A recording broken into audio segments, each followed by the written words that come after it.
Okay, so how did I end up working at Zone 7 on a daily basis? It's an interesting story and it has to do with electromagnetic flow meters, which I really, really love. And they are the best, and Zone 7 has quite a few of them at their turnouts. And I became a bit of an expert on these, and I just love them.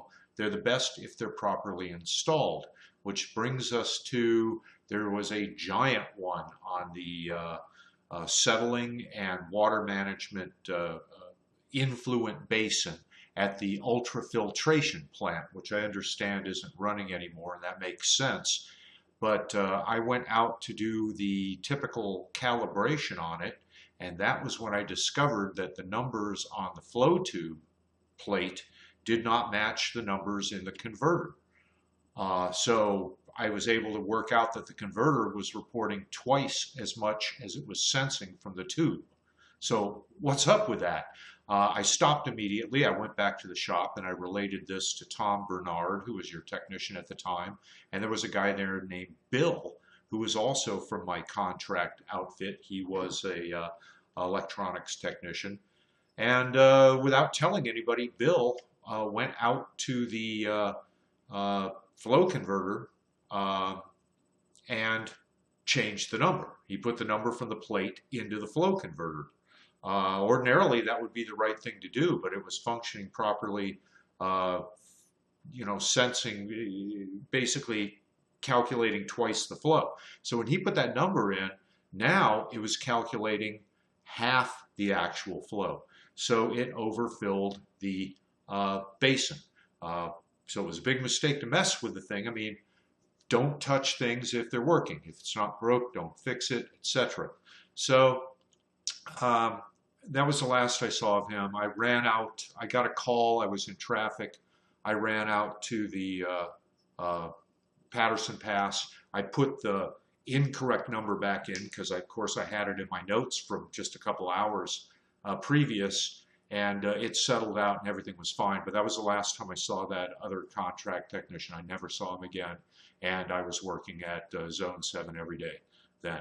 I like these converters. I've repaired several of them at Zone 7, which is very unusual to do a board level repair. Both were bad magnet drivers.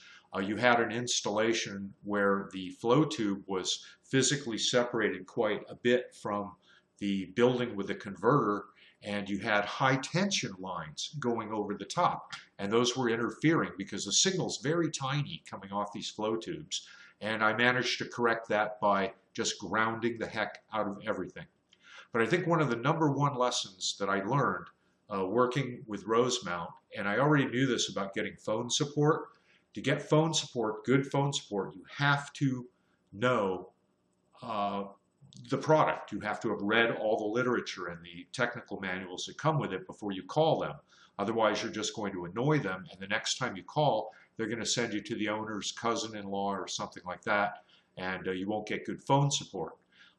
One time, though, I got such good results from a woman, pardon me, on the phone, that I sent a certificate. I made up a fancy certificate of appreciation with the Zone 7 logo and the Telstar logo, and I put it in an envelope and I mailed it to her. I just did it after work because I really appreciated the fact that she knew what she was doing.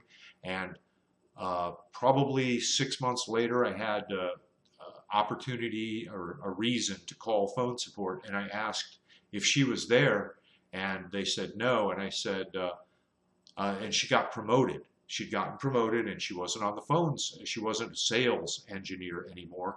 And I said, that's great because she really knew what she was doing. In fact, I sent her a certificate of appreciation, and the guy said, I know, I'm looking at it right now. She framed it and she hung it on the wall.